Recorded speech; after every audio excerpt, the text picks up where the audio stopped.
Tá quase indo, querido, daqui a pouco estamos em casa, meu. O negócio é o seguinte: quando a gente vai classificar uma onda, assim como a classificação das pessoas, tem várias formas de classificar, né? Tu pode classificar a pessoa pela altura, pela raça, pelo credo, pela opção sexual, pela massa, pela cor da pele, uma série de formas, né, de classificar as pessoas. Duvido que essa classificação diga alguma coisa de fato, mas essas classificações existem, às vezes até preconceituosas, né, lamentavelmente. As ondas nós vamos classificar de várias maneiras também. Classificação das ondas, ainda dentro de ondulatória, obviamente. A primeira classificação é quanto à natureza. Quanto à natureza. A palavra natureza na minha mente, durante muito tempo, só significava floresta, coisas da natureza. Mas na física ela tem uma conotação bem diferente. Natureza é a origem. Quanto à natureza, as ondas são classificadas em mecânicas, que são aquelas ondas que necessitam de meio material para existir.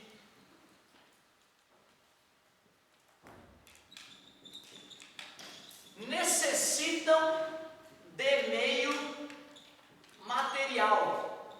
Como assim meio material? Ou é sólido, ou é líquido, ou é gasoso. Se não tiver um sólido, um líquido, um gás naquele ambiente, a onda mecânica não pode existir. Por exemplo, eu bato no quadro. O quadro vibra, uma onda se propaga pelo quadro. Sem o quadro, essa onda não existiria.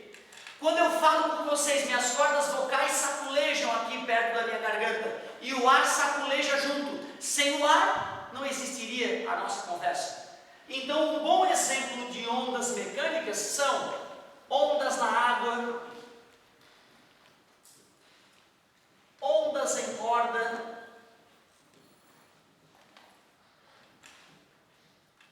cordas, som, terremoto e vai embora. Já existem ondas que não necessitam de meio material para existir, elas são chamadas eletromagnéticas. As ondas eletromagnéticas, como o nome sugere, elas são formadas por campos elétricos e campos magnéticos. Algo que vai demorar algum tempo ainda para eu poder conversar contigo sobre isso. Nós temos que estudar bastante eletrostática e também magnetismo, para depois a gente entender o eletromagnetismo e ter uma noção do que é uma onda eletromagnética, uma coisa bem doida. As ondas eletromagnéticas não necessitam de meio material.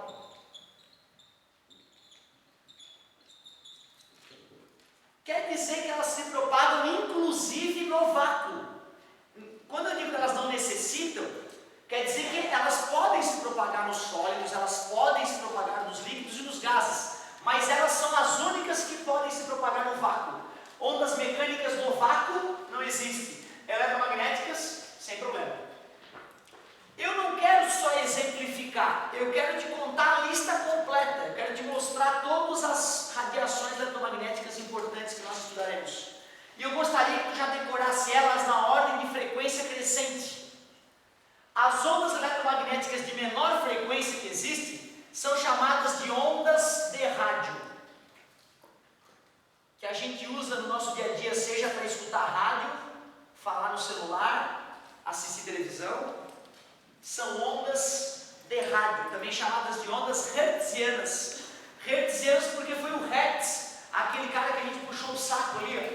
Foi o Hertz que pela primeira vez produziu elas artificialmente. Ondas hertzianas. Como assim, professor? As ondas de rádio existem antes do ser humano? Claro. Existem estrelas que emitem ondas de rádio, como a nossa, por exemplo. Mas existem pares de estrelas que orbitam uma em relação às outras, os pulsares, que emitem ondas de rádio de uma forma pulsante, que nós chegamos a suspeitar que eram mensagens alienígenas há tempo atrás. Então tu vê, né, cara, os astrônomos, meu Deus, onda de rádio. E ó, ela tem uma frequência muito perfeita. Deve ser um alienígena se comunicando Aí foram ver, não, são só estrelinhas que estão girando uma em torno da outra. Foi só um sustinho. Ondas de rádio. Frequências um pouco maiores já caem naquela que a gente usa no nosso forno de aquecer comida em casa, micro-ondas. Micro-ondas são radiações eletromagnéticas com frequências um pouco acima das ondas de rádio. Mas cuidado, como nós veremos mais para o final do curso, eu posso ter micro-ondas e ondas de rádio de mesma frequência. E uma continua sendo micro-ondas, outra continua sendo ondas de rádio.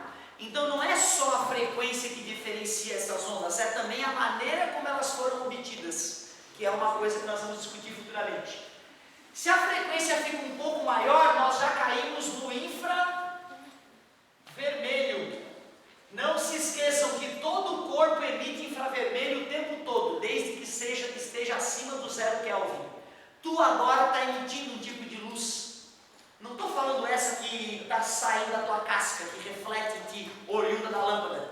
Estou dizendo que tem um tipo de luz que eu não enxergo, que vem das tuas entranhas, que vem do teu corpo como um todo.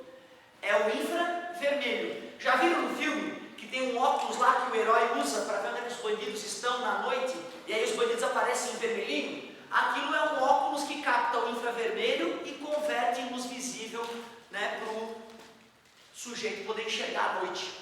Como vocês estão mais aquecidos do que o ambiente, vocês emitem mais infravermelho do que o ambiente. Então eu conseguiria detectá-los, mesmo sem luz, desde que eu usasse esse detector de luz infravermelho.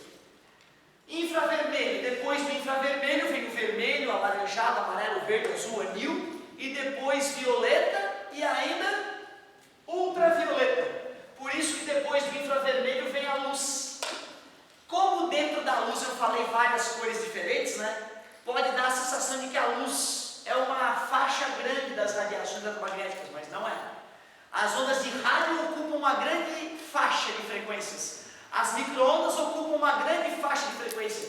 O infravermelho uma grande faixa de frequência. Agora aquilo que tu enxerga é uma pequena região do todo. Tu enxerga só uma gotinha da realidade. Isso que teu olho capta a gente chama de luz. Se a frequência estiver acima do violeta, ultravioleta, e tu já não enxerga. O fato de não enxergar não quer dizer que não exista e que não te prejudique, né? Lembra quando tu foi para a praia nublada e achou que o protetor solar seria desprezível? Naquele dia que a praia estava nublada e tu passou o dia todo curtindo a praia e chegou no outro dia e estava fazendo um camarão. Por que isso aconteceu? Porque apesar de tu não ver a luz chegando, o ultravioleta atravessava as nuvens e continuava, né, atingindo a tua pele. Depois falaremos mais sobre isso. Começou a ficar perigoso. A partir do ultravioleta começou a ficar perigoso, porque essas radiações são chamadas ionizantes. Ionizante, capaz de ionizar. Íon, átomo carregado, cátion, positivamente, ânion, negativamente. Se um átomo está neutro, chega uma ultravioleta e deixa ele um íon, quer dizer que ela teve o poder de arrancar um elétron do cara. Então começou a ficar perigoso. Ultravioleta, aumenta um pouco mais a frequência. Raios X, aumenta um pouco mais a frequência. Raios gama, as 7 radiações eletromagnéticas mais importantes, em ordem crescente de frequência. Outras aulas nós discutiremos a utilização de cada uma delas e como gerar cada uma delas. Tem 4 minutos, porra! Quanto à vibração. Claro que eu estou entendendo que está me abandonando agora, não é porque a aula está uma merda, né? Só porque tem um ônibus e tal. Quanto à vibração. Cara, pensa bem. Estiquei uma corda, aí segurando aí a outra ponta da corda. Aí eu começo a sacudir a corda para cima e para baixo. Daqui a pouco a tua mão também vai sentir, né, sacudindo para cima e para baixo. Mas não é instantâneo. Eu sacudo a corda, demora um pouco, né, para a parte vibrante da corda atingir, né? Tu deves entender que a onda saiu de mim e foi até ti. Então a direção de propagação da onda é essa, do meu braço apontando para ti. Mas como é que a corda vibrava quando eu comecei a sacudir ela? A corda vibrava para cima e para baixo, enquanto a onda ia para ti. Então eu digo, a direção de propagação propagação e a direção de vibração são paralelas ou são transversais, perpendiculares? Transversais, perpendiculares, né? Onda transversal é aquela cuja propagação é transversal à vibração. A onda vai numa direção e as vibrações ocorrem em outra direção. Mas segura de novo a corda aí, estou segurando ali. Tu aceita que eu também posso fazer assim com a corda, ó, puxar e soltar, puxar e soltar, puxar e soltar. Daqui a pouco tu vai sentir a corda. Nesse caso a onda foi para ti, enquanto ela vibrava para frente e para trás. Nesse caso a direção de vibração era longitudinal a propagação. E é isso que eu vou começar na próxima aula. Próxima aula, me lembra, hein? Ondulatória, classificação quanto à vibração. Não usem drogas, usem preservativos e me entupam de dúvidas na semana que vem. Vou arrumar a lista de exercícios para vocês, hein? Tanto de uma aula quanto de outra. Até sexta-feira tu deve receber.